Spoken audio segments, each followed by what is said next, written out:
Grabe. Grabe ho mga kababayan.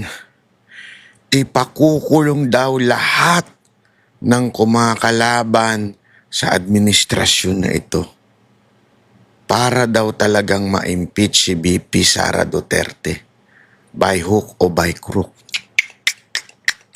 Yan po ang napag-alaman ko po sa isang kaibigan at kakilala natin. Talagang gagawin daw nila lahat para ma-impeach si VP Sara Duterte at para magawa nila yan, ipakukulong lahat po ng papalag, lalong-lalo na po sa Senado. Naku, grabe ho talaga mga kababayan. Hindi ko malubos maisip na ganito kaganid ang ating pamahalaan.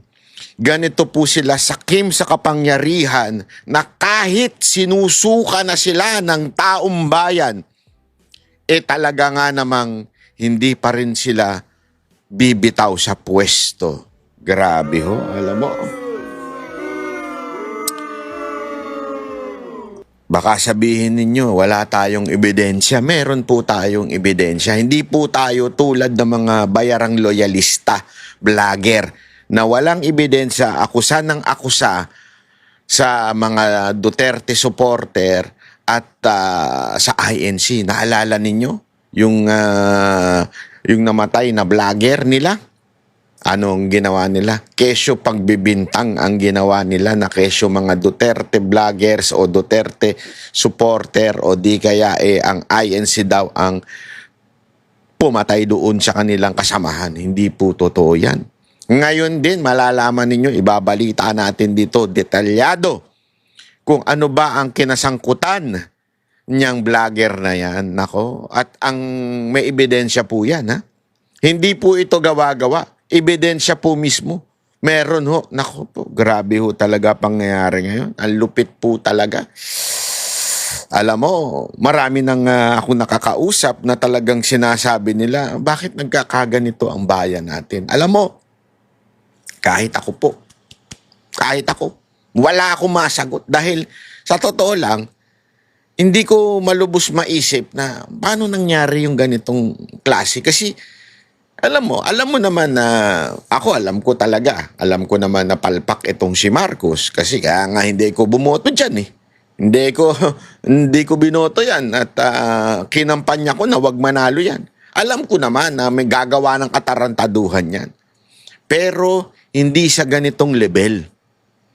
Kasi alam ko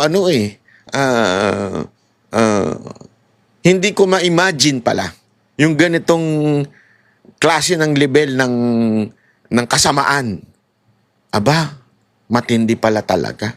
Matindi po pala talaga ang ganitong klaseng etong presidente natin. Hindi akala ko lang alam mo yun, it's another Noynoy, Ninoy, hindi pala, tama, Noynoy pala.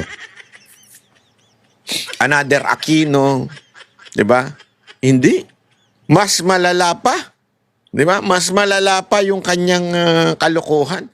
At hindi lamang po yun. Talagang, kasi alam mo, merong namang yan sabi nga, di ba, sa boxing, meron sa boxing, merong suntukan, sakitan.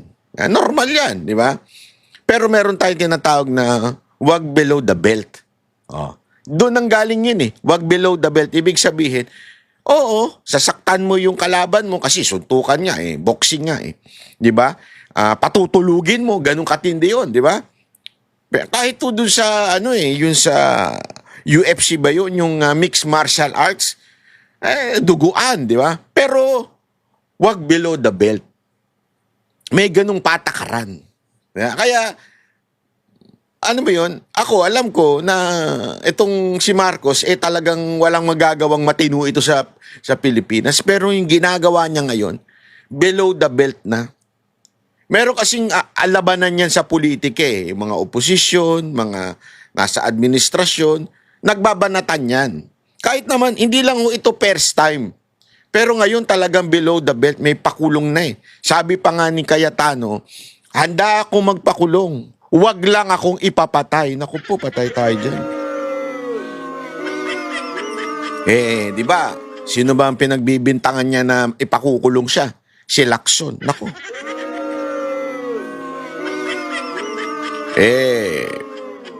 Kasaysayan.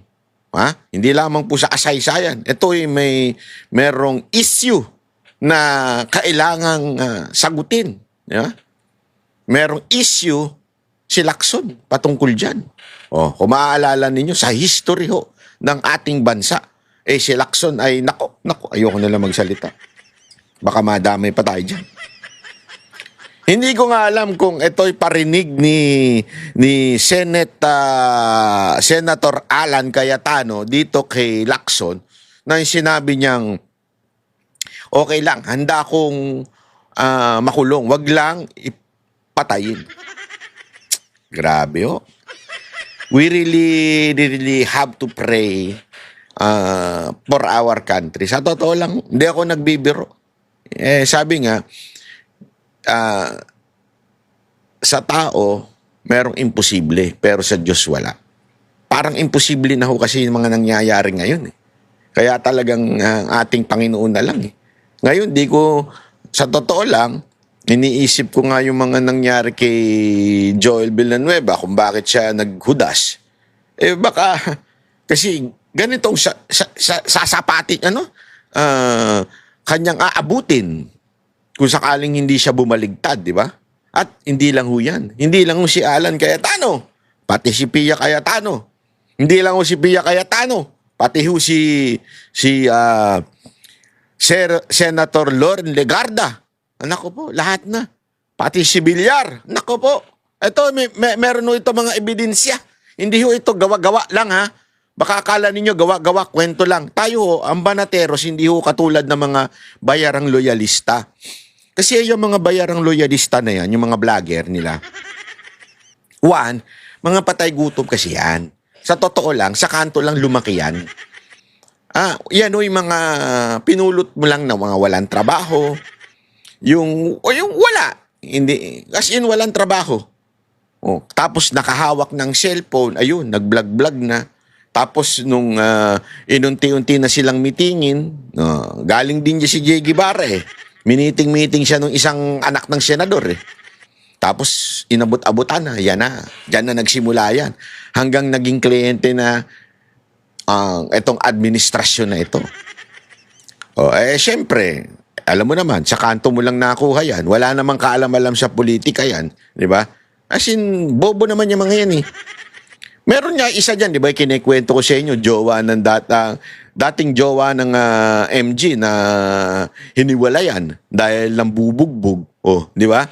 Gago yan Yung ganyan sila kahipokrito. Puna sila ng masama kay VP Sara Duterte, violente daw. Pero siya, nang bubugbog ng jowa. Kaya nga alam mo, pinapili ko yun. Sabi ko yun sa MJ na yan Kasi hindi ko alam Akala ko single. Kasi bawal sa amin na may jowa. Akala ko single. Tapos, nung nakita ko may mga pasapasa, sabi ko, ano nangyari sa'yo? Hindi naman ganyan katindi sayawan natin na bakit pasapasa? Binugbog daw siya ng jowa niya. Isang dahilan doon dahil idol ako nung taga MG na tapos yung jowa niyang vlogger, tanga. Tanga na, bobo pa, tapos irresponsible pa, as in, ewan ko kung pumapatol sa bakla yun dahil walang pera daw yun sabi ko, anak ka ng wedding, nagjowa ka, wala pang pera, bobo pa. Sana ka kung pogi pangit din Sabi ko, pambihira ka So, hiniwalayan niya. No? Sabi ko, ganyan ka-plastic yung mga yan. This time, si Mima din. Naku po. No comment ako. Sumalangit na nga nawa ang kanyang kaluluwa, pero hindi ako nagsabi niya, mamaya pag-uusapan natin yan. Mamaya na yan, unya-unya. Siyempre, pag-usapan muna natin yung malalaking tao. Huwag muna yung mga walang kakwenta-kwentang mga loyalistang vlogger na bobo na bayaran pa. Kasi nga naman, pagka wala kang content meron pa dyan, bata ni Tulpo. Bata ni Tulpo. Banat ng banat sa Banatero, sabi ko. Maya ka naman, Brad. Magkakilala tayo. Magkapareho. Alam ko yung karakas mo. Di ba? Sa akin lang, ano yun para bagang medyo hiya ka naman ng konti. Mahiya ka naman ng konti. Lakas ng loob mo magsalitang bobo ang banateros, yung mga kasamahan ko. Ikaw nga Walang level I mean, wala ka nga, hindi ka nga marunong, uutal-utal ka pa Kung wala kang script, di mo wala ka mako-content. Alam natin yan, kung wala kang script, lagi kang napapahiya. Medyo ako, hindi na kita papangalanan dahil nakakaya naman. Ako, meron kahit papaano, meron pa naman akong honor. Yeah? Meron pa naman akong integrity na hindi katulad mo. Na medyo sablay na talagang, kasi ganyan yung mga yan Sa totoo lang, ito mga bayarang vloggers ng administrasyon na ito, akala kasi nila, forever ang kanilang amo. Yan ang katotohanan. Nakala nila, forever yung amo nila to the point na sisirain na nila lahat ng bridge. Huwag ganon. Maniwala kayo sa akin, hindi forever yan. Walang forever sa politika. You do not burn the bridges.